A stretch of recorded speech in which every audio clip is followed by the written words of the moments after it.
When a child is diagnosed with a life-threatening disease, the entire family is impacted. Doctors and nurses treat the illness, but the emotional pain that kids and parents feel often goes unattended. Akron Children's Hospital is a national leader in a practice that addresses the inner struggles felt by patients and families. I'm IdeaStream's Jeff St. Clair. As part of the series, The Healing Page, we look at the growing field of narrative medicine. Nicole Robinson is seeing a patient today at Akron Children's Hospital. 15-year-old Julian Ford is here for a checkup after a kidney transplant. Robinson is not a doctor or a nurse. She's a poet and coordinator of the hospital's narrative medicine program. Julian, what is it like coming here every 3 weeks? When I'm back here, I remember how hard it was for me. A nurse takes his blood pressure. He meets with therapists, and then it's story time. Robinson asks him to read a story he had written about a young man who transforms into a mutant superhero. He's connected to a heart monitor, and people are watching him and checking his vitals. That scares him. He starts thinking about how he's going to get out. Do you feel this story allowed you to explore your feelings or get your feelings out? He has something taken away from him, like I did.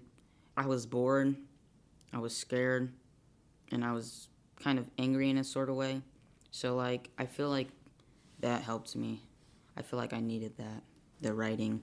Children are playful beings at heart. Dr. Sarah Freebird is director of Akron Children's Palliative Care Center, the first pediatric hospital in the country to include narrative medicine. She says when sick kids write about what they're going through, we tap into an inner spring of wellness and spirituality and wholeness and healing that is much stronger than any medicine that I have to offer. Freebird likens a critical diagnosis to a bomb going off in a family. So when something explodes in the middle, which is your child has this devastating heart condition, or your child has this neurologic problem, or your child has cancer, that's a blast, and there's a radius of that blast. Narrative medicine originally grew out of the need to train doctors to be better listeners. Dr. Rita Sharon is a founder of the discipline. She heads the narrative medicine program at Columbia University. We're doing our best to give these clinicians new tools for how to absorb what patients desperately want for us to understand. Sharon says as a doctor, she learned to listen to what her patients were truly saying. I would roll my chair away from the computer, sit looking straight at the patient in her or his chair, and ask them. I would say, literally, tell me what you think I should know about what you've been going through. At Akron Children's, Nicole Robinson is taking narrative medicine a step further. She also leads sessions with caregivers, doctors and nurses who write about their experiences. That includes palliative care doctor Kathy Kelly Langan.